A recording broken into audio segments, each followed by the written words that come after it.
ताश का घर नहीं बनता, रोने से किसी का बिगड़ा मुकद्दर नहीं सुधरता। दुनिया में जीतने का हौसला रखो, क्योंकि एक हार में कोई फकीर और एक जीत में कोई सिकंदर नहीं बनता। बजट है, इस बजट में मुख्य हमारी जो उद्देश्य है जिसको कि विकास में तेजी लाना, समावेशी विकास सुनिश्चित करना, निजी क्षेत्र में निवेश को बढ़ाना और घरेलू मनोभावों को उल्लास में भरना, भारत के बढ़ते मध्यम वर्ग की खर्च क्षमता को और सहूलियत दे देना, इस प्रकार का इसका लक्ष्य लेकर काम किया गया है, जिसमें गरीबी जो 25 करोड़ गरीबों को गरीबी से बाहर लाया गया है, मैं इसके लिए बधाई देता हूं। मैं बधाई इसके लिए भी देता हूं कि इस बजट में मध्यम वर्ग को, और विशेषकर क्योंकि मैं किसान वर्ग से आता हूं और पूरे किसान वर्ग में हर्ष और उल्लास का माहौल और वातावरण है, क्योंकि कृषि हमारी रीढ़ की हड्डी है। और इसी से धन्य धान्य कृषि योजना, जिसमें 100 ऐसे जिले जिनको जो खेती में कमजोर हैं और 1 करोड़ 7 लाख किसानों को इसमें कवर करने का काम किया है, मैं इसके लिए बधाई देता हूं। मैं इसके लिए बधाई देता हूं कि जिससे हमारे किसानी और खेती करने वाले मजदूरों का पलायन ना हो, और इसलिए इसको और खेती को बढ़ावा देने का काम किया है, इसके लिए मैं बधाई देता हूं। बिहार में मखाना बोर्ड गठित करके ऐसे किसानों को जो वर्षों से वंचित थे उनको लाभ देने का काम किया है। किसान क्रेडिट कार्ड, हमारे साथी अभी बोल रहे थे, 3 लाख से 5 लाख पहले गांव का एक साहूकार पूरे गांव को दबा कर रखता था, और इतनी बदतर हालत थी कि हम आज से पहले की एक कहावत चलती थी कि उत्तम खेती मध्यम बानादम चाकरी वीक निदान, लेकिन अब मैं गर्व के साथ कह सकता हूं कि अब खेती सम्मान का, न केवल सम्मान निधि के माध्यम से किसानों का सम्मान लौटा है, बल्कि ऐसी योजनाओं से मैं धन्यवाद देना चाहता हूं हमारे विगत मुख्यमंत्री प्रधानमंत्री माननीय अटल बिहारी वाजपेयी जी, जिन्होंने किसान क्रेडिट कार्ड ऐसे समय लेके आए जब भारत की अर्थव्यवस्था में और ग्रामीण अर्थव्यवस्था में आमूलचूल परिवर्तन हुआ। 3 लाख से 5 लाख इसको बढ़ाकर किसानों को न केवल राहत देने का काम, बल्कि अन्य जितने उनके अन्य रास्ते भी, चाहे वो उद्योगों के हो चाहे अन्य रास्ते, उनको खोलने का काम किया है।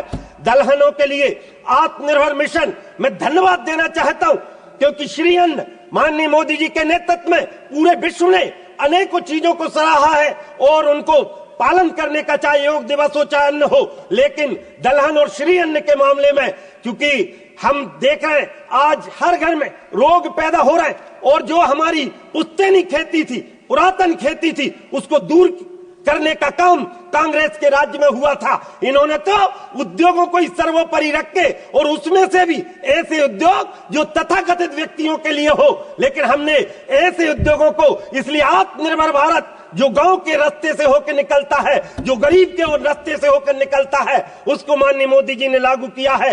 दालों में चाहे वो अरहर हो, उड़द हो, मसूर हो, और आत्मनिर्भरता अब उसके लिए जो बजट में माननीय हमारी वित्त मंत्री जी ने दिया है, मैं उनके हृदय से बधाई देता हूं।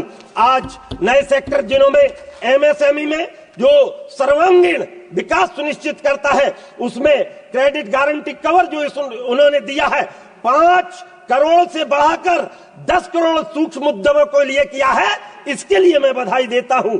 इसके लिए मैं बधाई देता हूं, जिससे 1.5 लाख करोड़ का ऋण उपलब्ध हो सकेगा, इसके लिए मैं बधाई देता हूं। मैं माननीय वित्त मंत्री जी का धन्यवाद इसलिए और करता हूं क्योंकि उन्होंने ऐसे क्षेत्रों में, चाहे वो जूते का और चमड़े का, एक जमाने में तो चमड़े को उद्योग को हीन दृष्टि से देखा जाता था, अब उसको भी 4 लाख करोड़ का कारोबार, और जिसमें 1.1 लाख करोड़ का निर्यात होने की उम्मीद बढ़ गई है, इसलिए मैं आपको बधाई देता हूं। इसलिए मैं बधाई देता हूं। खिलौना विनिर्माण एक समय हमारी सिंधु घाटी की सभ्यता से देखकर, और हमारी भारत की जितनी भी सनातनता है, उसको जब हम देखेंगे तो खिलौना का उनमें महत्वपूर्ण स्थान रहा है, और भारत में टिकाऊ और खिलौने के लिए वैश्विक केंद्र बनाने की योजना जो माननीय मोदी जी ने बनाने की योजना बनाई है, मैं उसके लिए उनका धन्यवाद करता हूं। मैं कस्टमाइज्ड क्रेडिट कार्ड जो सूक्ष्म उद्योगों के उद्यमों के लिए 5 लाख रुपए की सीमा से बढ़ाकर 10 लाख करने का काम किया है। पहले वर्ष में 10 लाख कार्ड जारी करने का काम माननीय हमारे वित्त मंत्री जी ने किया है। मैं उनको धन्यवाद करता हूं। मैं धन्यवाद करता हूं संशोधित एमएसएमई वर्गीकरण, जिसमें निवेश और टर्नओवर सीमा को क्रमशः बढ़ाकर 2.5 गुना और 2 गुना करने का काम किया है, जिससे आम व्यक्ति और गरीब व्यक्ति के जीवन में आमूलचूल परिवर्तन होगा। मैं धन्यवाद देता हूं। बेहतर कल के लिए सक्षम आंगनवाड़ी और पोषण 2.0 को उन्होंने शुरू किया है। 8 करोड़ बच्चों, 1 करोड़ माताओं और 20 लाख किशोरियों के लिए पोषण सहायता देने का कोई काम करेगी तो हमारी सरकार करेगी। इसके लिए मैं उनका धन्यवाद करता हूं। इसके लिए मैं धन्यवाद करता हूं कि स्वास्थ्य सेवाओं में 2025-26 में 10,000 अतिरिक्त मेडिकल सीटें और 200 कैंसर केंद्र स्थापित किए जा रहे हैं। इसके लिए मैं धन्यवाद करता हूं। इसके लिए मैं धन्यवाद करता हूं क्योंकि कैंसर जैसी गंभीर बीमारियों के इलाज में, और मैंने तो अपनी मां को भी कैंसर से खोया है, मैंने उसका बहुत अध्ययन किया और मैं जानता हूं कि इसके सस्ते इलाज की हर घर में जिस प्रकार से, और मैं तो इसलिए भी सरकार का धन्यवाद करता हूं कि इन्होंने इस जिस रसायन के कारण और जिस खाद्यान्न के कारण जो आज कैंसर की बीमारी बढ़ी, हमारे बजट में अब नए प्राकृतिक कृषि को बढ़ावा देकर और इस प्रकार की स्वस्थ खेती करके और स्वस्थ मानव की कल्पना करिए। इसके लिए जो 36 जीवन रक्षक दवाओं को मूल सीमा शुल्क से पूरी तरह से छूट दिया है, ये पूरे गरीबों की ओर से मैं वित्त मंत्री जी का धन्यवाद करता हूं। मैं इसके लिए, क्योंकि मां जी विपक्षी कहने को कुछ भी कहते रहे, क्योंकि मां जी तेरी कश्ती के तलबगार बहुत है, इस पार कम उस पार बहुत है। जिस शहर में खोली है तूने शीशे की दुकान, उस शहर में पत्थर के खरीदार बहुत है। और इसलिए मैं कहना चाहता हूं कि पीएम जन आरोग्य योजना के तहत स्वास्थ्य सेवा लगभग 1 करोड़ गिग वर्कर्स के लिए कल्याण सुनिश्चित करेगी। इसके लिए मैं धन्यवाद करता हूं।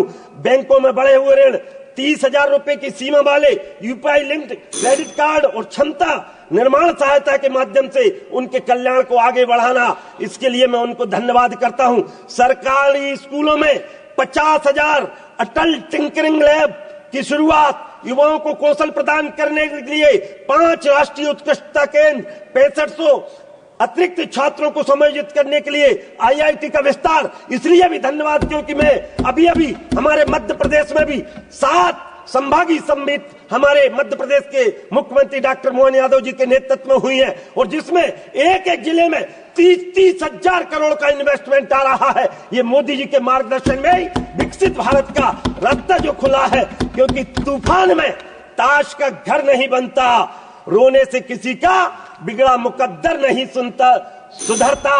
दुनिया में जीतने का हौसला रखो, क्योंकि एक हार में कोई फकीर और एक जीत में कोई सिकंदर नहीं बनता। और इसलिए माननीय मोदी जी के नेतृत्व में जो निजी भागीदारी और पीपीटी जो मॉडल खड़ा करने का काम किया है, उसमें बुनियादी ढांचों को 3 वर्षीय परियोजनाओं को, पाइपलाइनों को बढ़ाने का काम किया है। मैं इसके लिए धन्यवाद देता हूं। राज्यों में 50 साल के ब्याज मुक्त ऋण के लिए 1.5 लाख करोड़ का प्रावधान किया है। इसके लिए भी मैं धन्यवाद देता हूं। मैं धन्यवाद देता हूं 10 लाख करोड़ जुटाने का लक्ष्य जो नई परियोजनाओं के लिए, जिससे कि आज माननीय अटल बिहारी वाजपेयी जी ने जो सपना देखा था नदी जोड़े का, मैं धन्यवाद देता हूं। हमारे मध्य प्रदेश में उसकी शुरुआत हो गई है। चाहे वो कैन बेतवा की परियोजना हो, चाहे पार्वती सिंध और चंबल की परियोजना हो, जिससे हजारों करोड़ की इस योजना से अब मेरा किसान जो एक समय एक फसल पैदा नहीं कर पाता था, ये मोदी जी का 2025 का भारत है, जिसके बारे में मैं नहीं स्वामी विवेकानंद कह के गए। ये 18वीं और 19वीं सदी ब्रिटेन इंग्लैंड की थी, 20वीं सदी अमेरिका की है, लेकिन 21वीं सदी भारत की सदी होगी। और ये भारत की सदी का, ये मोदी जी का भारत है जो पूरे विश्व के नेतृत्व के लिए खड़ा है। अर्थव्यवस्था में अनेकों नवाचार को बढ़ावा देकर, जिसमें